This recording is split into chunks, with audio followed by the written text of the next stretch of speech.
Hi, welcome to my channel. நம்ம இன்றைக்கி என்ன ரெசிபி பார்க்க போகிறோன்னா பம்கின் பாஸ்தா தான் பார்க்க போகிறோம்.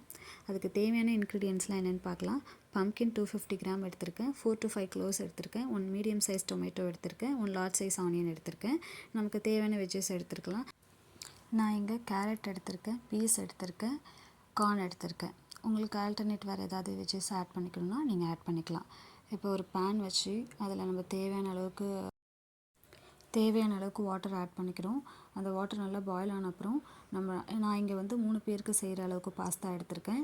நான் அந்த அளவுக்கு அந்த பாஸ்தாவை அதில் ஆட் போகிறேன். அடுத்து அந்த பாஸ்தாவோட 2 டேபிள் ஸ்பூன் ஆயில் ஆட் பண்ணிக்கிறேன். அதே தேவையான அளவுக்கு நான் உப்பு சேர்த்துக்கிறேன். பாஸ்தா ஒன்றோட ஒன்று ஒட்டாமல் இருக்கணுங்கிறதுக்காக நான் ஆட் பண்ணிக்கிறேன். நெக்ஸ்ட் நம்ம வச்சுருக்க பம்கின், டொமேட்டோ, கார்லிக் அண்ட் ஆனியன்லாம் ஒரு பேனில் வாட்டர் ஆட் பண்ணி அது பாயில் பண்ணி எடுத்துக்கிறோம். பாயில் பண்ணதுக்கப்புறம் அதே பேனில் நான் 2 டேபிள் ஸ்பூன் பட்டர் விட்டு அது நல்லா மெல்ட் ஆனதுக்கப்புறம்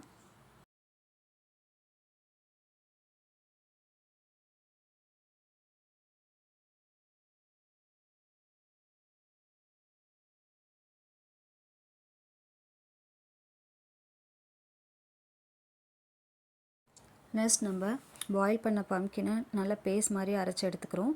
அந்த பேஸ்ட்டை அந்த பேனில் ஆட் பண்ணிக்கிறோம்.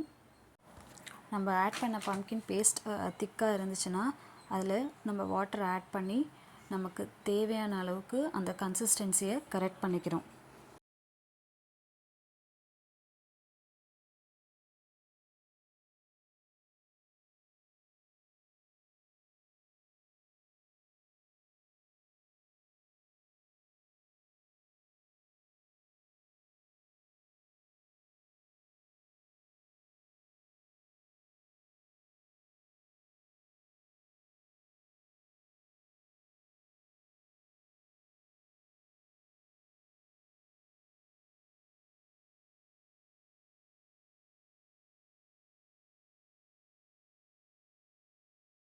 நான் இங்கே என்ன வெஜ்ஜஸ் எடுத்துருக்கணும் அதெல்லாம் நல்லா பாயில் பண்ணி வச்சுருக்கேன்.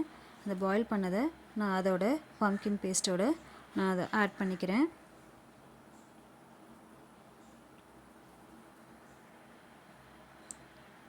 பீஸ், கேரட் அண்ட் கார்ன் இது மூணுத்தையும் நான் ஆட் பண்ணிக்கிறேன். ஆட் பண்ணிவிட்டு வெஜ்ஜஸ்லாம் நல்லா மிக்ஸ் பண்ணி விடுறோம். நல்லா மிக்ஸ் பண்ணி விட்டுட்டு அது நல்லா கொஞ்சம் திக் கன்சிஸ்டன்சி ஆன அப்புறம் நம்ம வேக வச்சுருக்க பாஸ்தாவை அதோட ஆட் பண்ணிக்கிறோம். அந்த பிக்சர் இதில் என்னால் ஆட் பண்ண முடியல. இது ஃபைனல். நம்ம எல்லாத்தையும் ஆட் பண்ணி எடுத்ததுக்கப்புறம் இந்த ஃபைனல் நம்மளோட பம்கின் பாஸ்தா இப்படி தான் இருக்கும். நம்ம வீட்டில் கிட்ஸ் இருந்தாங்கன்னா அவங்களும் ரொம்ப லைக் பண்ணி சாப்பிடுவாங்க. கிட்ஸுக்கு ஒரு நம்ம லஞ்ச் பாக்ஸ் ரெசிபியாகவும் இதை கொடுத்து விடலாம். ஓகே, நெக்ஸ்ட் வீடியோவில் பார்க்கலாம்.